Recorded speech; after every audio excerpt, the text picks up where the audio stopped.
In 1399, Henry Bolingbroke, Duke of Lancaster, seized the English throne.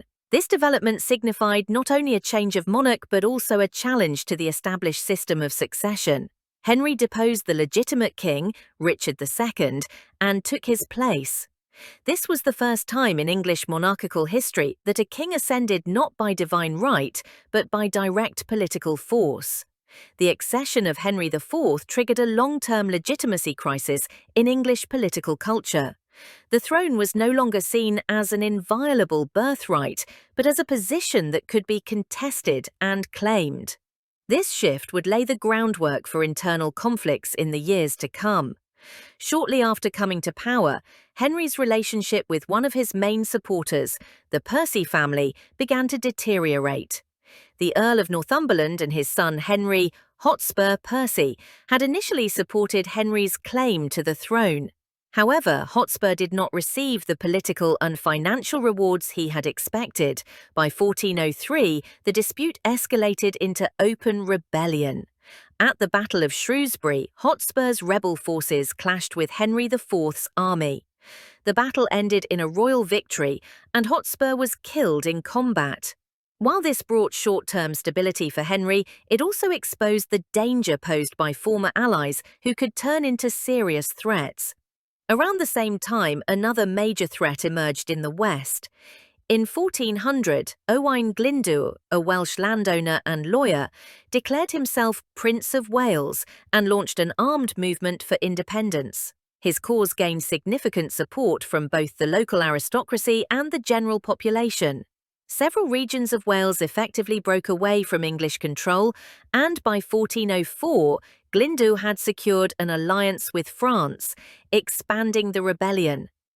Henry IV struggled to suppress the uprising. The English army was unable to operate effectively in Wales due to both difficult geography and strong local resistance. The revolt evolved into a prolonged internal security crisis that drained both the military and financial resources of the crown.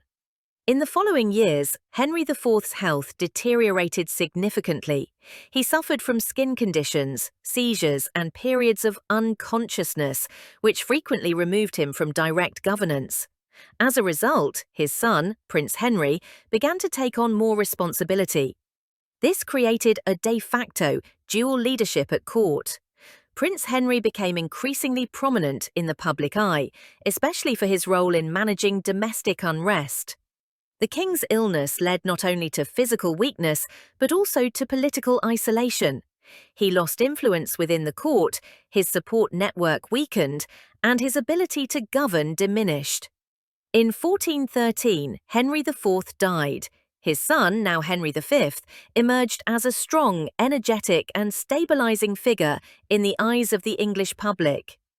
The reign of Henry IV demonstrated that a throne taken by force could struggle to produce lasting stability. In 1413, following the death of Henry IV, Prince Henry ascended to the English throne. His succession was welcomed by a public eager for stability after years of uncertainty surrounding the legitimacy of the previous reign. Henry V was seen not only as a new monarch but also as a restorer of order. In contrast to his father's rule, marked by illness and rebellion, the young king entered power with broad support from both the church and the nobility. Upon his accession, Henry immediately took steps to restore internal order. He imposed harsh measures against the Lollard movement, reinforcing his alliance with the church and affirming his commitment to suppressing radical religious factions. This decisive stance established his image as a strong and authoritative ruler in the eyes of the population. However, Henry V's primary focus was foreign policy. Following the path of his grandfather, Edward III, he revived England's claim to the French throne. In Henry's view, the territorial losses and declining influence from earlier phases of the Hundred Years' War needed to be reversed. In 1415, he launched a military campaign in France. In October 1415, the Battle of Agincourt took place. The English army, though vastly outnumbered, won a significant victory against the French cavalry on muddy terrain. English longbowmen dealt a serious blow to the traditional feudal structure of the French army. The battle was considered a turning point not only in military terms, but also ideologically. It elevated Henry's personal image into a national symbol. Agincourt was not just a military victory, it was also a political one. The triumph increased the number of French nobles willing to cooperate with England and laid the groundwork for further diplomatic efforts. The Treaty of Troyes, signed in 1420, was the outcome of these developments. Under the treaty, King Charles VI of France recognized Henry as his son-in-law and heir to the French throne. With this agreement, Henry obtained a formal claim to succeed the French crown. As part of the treaty, Henry married Catherine of Valois, daughter of Charles VI. The marriage was considered a major step toward uniting the English and French royal houses. However, the enforceability of the agreement was highly uncertain. France was politically unstable, and Charles VI's mental health was deteriorating. Despite these difficulties, Henry continued his campaign in France. In 1422, Henry V fell ill, likely suffering from dysentery or typhoid contracted during the campaign.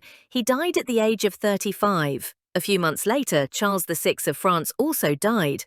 As a result, Henry's infant son, now Henry VI, was declared King of both England and France. This succession, however, would later trigger a series of political crises. Despite the short length of his reign, Henry V left a lasting legacy in England, marked by military success, political stability, and dynastic prestige. With Henry V's death in 1422, the English crown passed to his one-year-old son, Henry VI. That same year, King Charles VI of France also died, making the infant Henry king of both realms. In practice, however, he was too young to comprehend the weight of kingship or to govern two kingdoms. This ushered in a long regency period in England. Although the crown legally belonged to Henry VI, real power was shared among royal councils and noble families. This period became a transitional regime where the absence of a ruling monarch weakened central authority. The king's minority created an opening for factional rivalries at court and disarray in foreign policy. England's claims in France became increasingly untenable without strong leadership. During this time, England's military position in France deteriorated. In 1429, during the Siege of Orléans, a new figure emerged on the French side, Joan of Arc.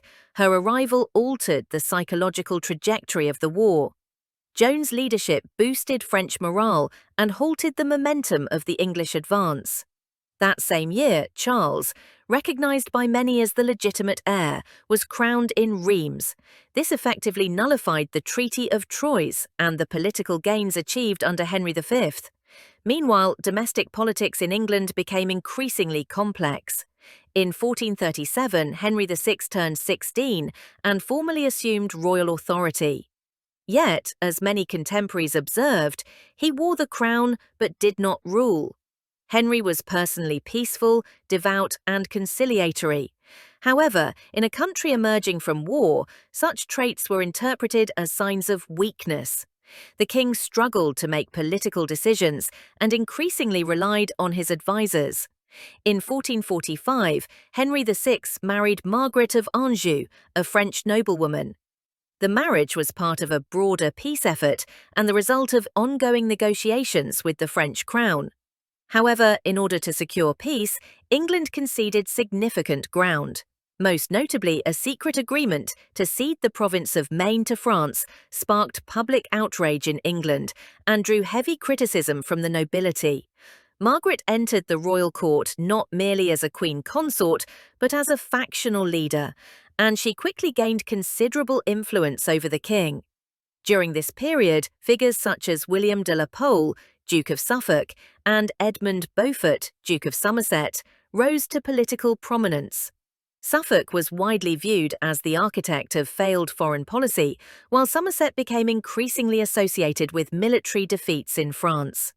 Their rapid rise disturbed many powerful nobles outside the immediate circle of the royal household and deepened political polarization within the realm.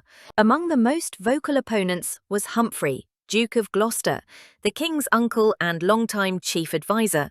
Gloucester openly resisted the growing influence of Margaret's faction and their allies. However, in 1447, he was removed by Suffolk's camp, arrested, and shortly thereafter died in custody without ever facing trial. This was seen not merely as the elimination of one man, but as the dismantling of what remained of the traditional parliamentary balance. From that point onward, Henry VI's rule came increasingly under the control of Margaret and her associates. At the same time, the king's mental health began to deteriorate. By the late 1440s, he was frequently unresponsive, unable to make decisions, and increasingly withdrawn from those around him. Even before his full mental breakdown in 1453, the English crown had already become functionally paralysed. This was not just the collapse of a monarch's mind, but, as some observers described it, the mental collapse of the institution itself. The king's disengagement from governance created a power vacuum among the nobility. That vacuum would soon escalate into armed conflict.